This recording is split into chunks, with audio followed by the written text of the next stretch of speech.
Hey everybody, welcome to our next installment in our series on Buddhist philosophy. And today we're going to take a look at what I think is the centerpiece of the whole Buddhist project, and that is the Four Noble Truths.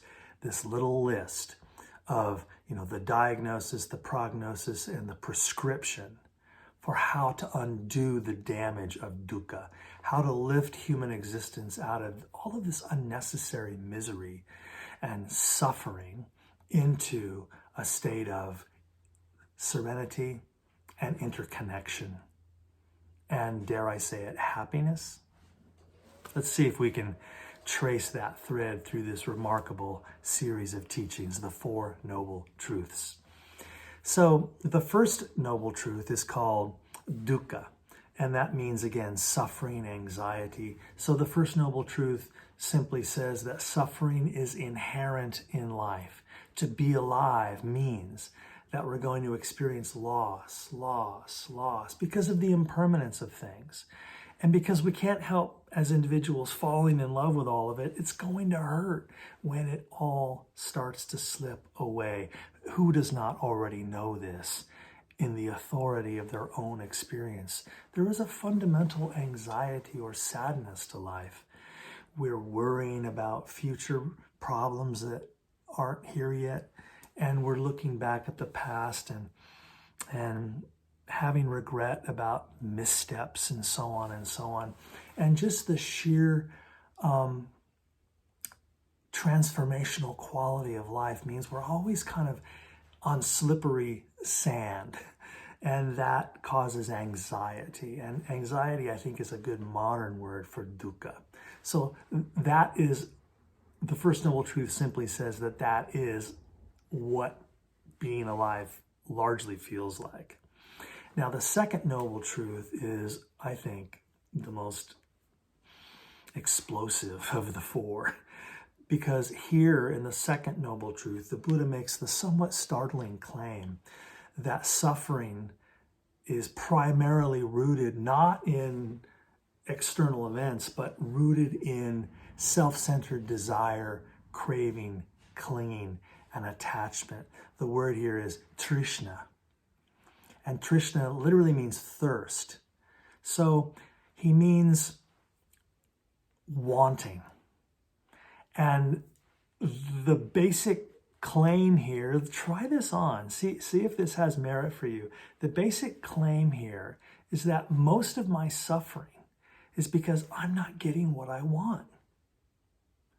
I wake up in the morning and it's a rainy day and I think, stupid weather, I wanted a sunny day.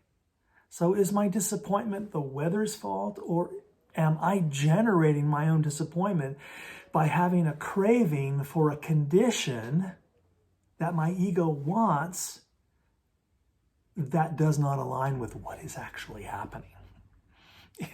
To put it in a different way, most of my suffering, Buddha argues, is caused by my unwillingness to accept conditions as they are, and instead hold up existing conditions against an impossible standard, namely my fantasy about how I think things should be.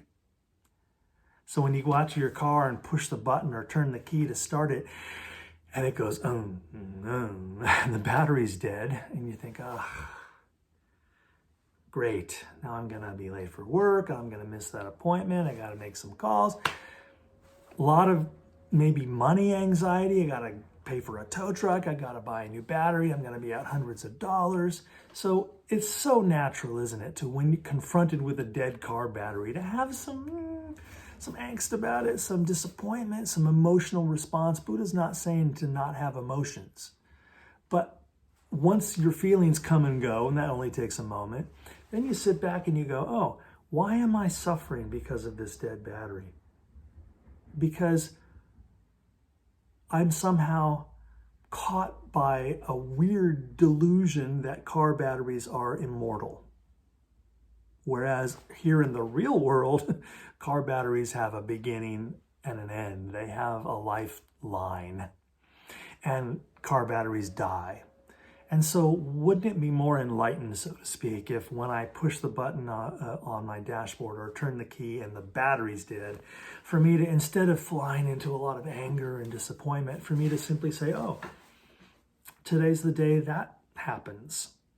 Okay, let me pivot and make a few calls and adapt to reality as it is actually unfolding. So the second noble truth is a pretty potent one to reflect on.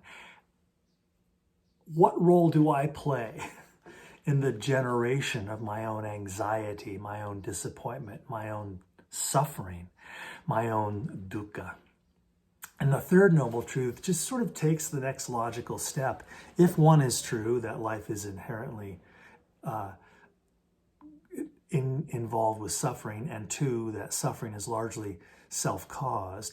If 1 and 2 are true, then 3 has to be true. And 3 simply says that suffering or dukkha can be reduced by reducing its cause, namely self-centered, egoic craving, clinging, and attachment.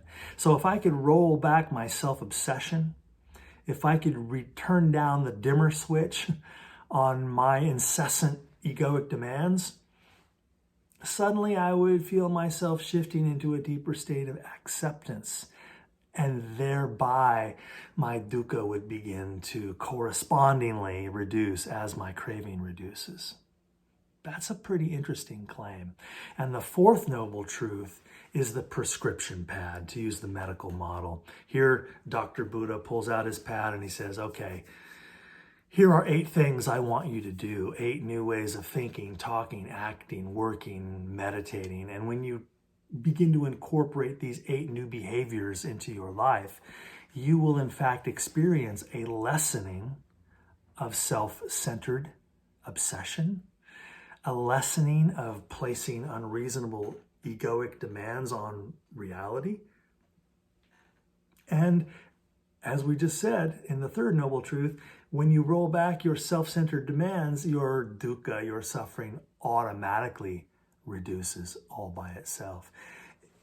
The 4 noble truths are often likened to a medical diagnosis, and it's argued by some scholars that Buddha patterned the 4 noble truths after ancient Ayurvedic or medical diagnostic protocols in ancient India. And there is a kind of practical medical feel to this whole thing, that instead of treating the symptom, let's treat the cause. You know, if you go to your doctor and you've got a chronic stomach ache, and taking antacids, treating the symptom just isn't cutting it anymore, your doctor's going to say, well, let's try to find the underlying cause of the symptom. And when your physician asks that question, what she's really saying is that if we could get rid of the cause of the symptom goes away by itself, right? So that's what's behind the process of the 4 noble truths as well.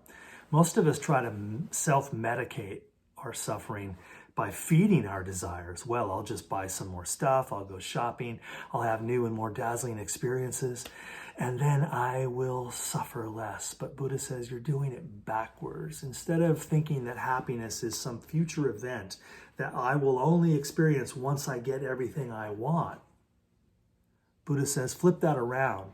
Let's make happiness a starting point. Let's choose gratitude. Let's choose the consciousness of abundance here and now, regardless of external circumstances. And then live our life from that present moment consciousness, in the consciousness of gratitude, serenity, and appreciation. And that is how we then sort of chop the process down at the very beginning. You know, I had a student in my class years ago as we were discussing these challenging ideas, the 4 noble truths, and his name was Steve, and he sat way in the back. He was in a wheelchair. And he raised his hand at this point, and he told this story, and I want to share it with you because I never forgot it. And as he was telling this story, you could have heard a pin drop in the room. He shared with the class that he was 24 years old, and had lost the use of his legs in a terrible car accident. When he was 19, 5 years before, he had been T-boned in an intersection by a drunk driver and had a spinal injury and lost the use of his legs and was put into a wheelchair. And he had been a water polo player, a surfer, an athlete in other sports, and he just gotten out of high school. And he says, I had to go through a very painful grieving process. I lost my life. I lost what I thought my life was going to be. And there I was in my house, and my dad widened the door frames and built some ramps. And how it is when someone in the family is in a chair, everything has to get changed. And he says, for the first year or two, I just sat in my room and was angry and was sad and grieved the life that I lost.